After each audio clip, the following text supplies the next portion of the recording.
The year is 1968, and the event is Olympics in Mexico, a country in the northern continent of the America. And one athlete by the name Stephen Akwaro was in that race.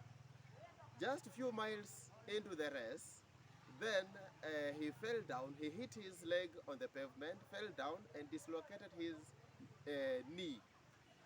A few medics there, they help him, they dress up the leg, and he begins the race. He completes the race 2 hours later after the last person had entered the field. When he gets there, he finds even the spectators who had come to cheer up the athletics game, they were almost going, and the field was almost empty. Then the journalist comes to him and asks him, why did he not decide to quit and just leave like the others? Because the race, people started in the race when they were 75, and 18 of them had abandoned the race. But what kept him going? He gave only one answer, and the answer was, my country, Tanzania, did not send me 5,000 miles to come here and start the race, but instead they sent me 5,000 miles to come and complete the race. That is John Akwaro.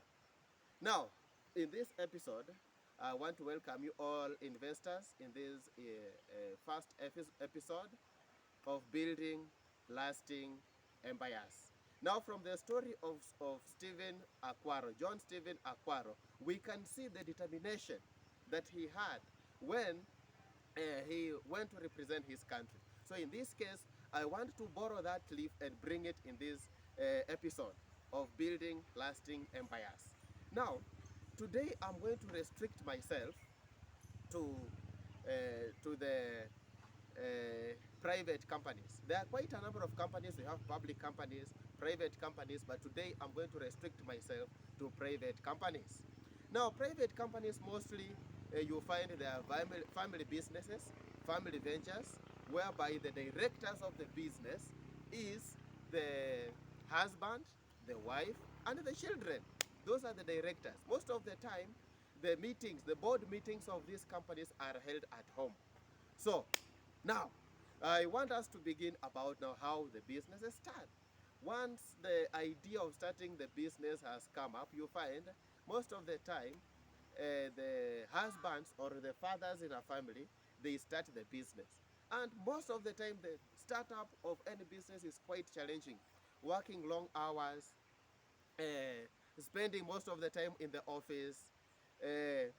In the initial stage, there is no capital, maybe for the director to enjoy himself.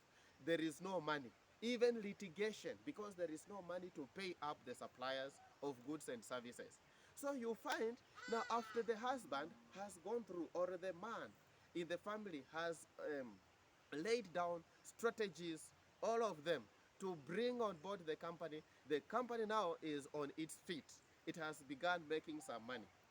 Now, today, viewers, today, investors, I want to remind you that when you're doing business and the business has picked up, it's going, it is making profits, you need to remember that you are not permanent on this earth. At one point, you will have to exit the stage.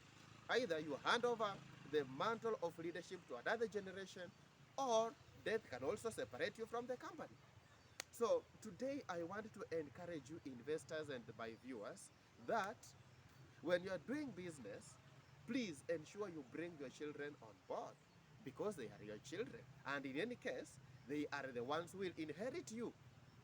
So if you refrain them from now being part of your business, when you are not there, who will lead the business? Who will make this thrilling business empire to continue growing? Who will do that?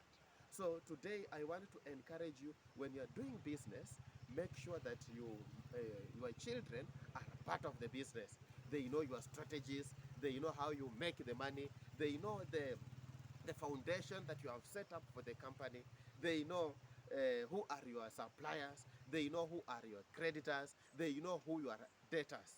Because if you keep them away from the business, when you are not there, they will take that opportunity to test whatever you are keeping them away from.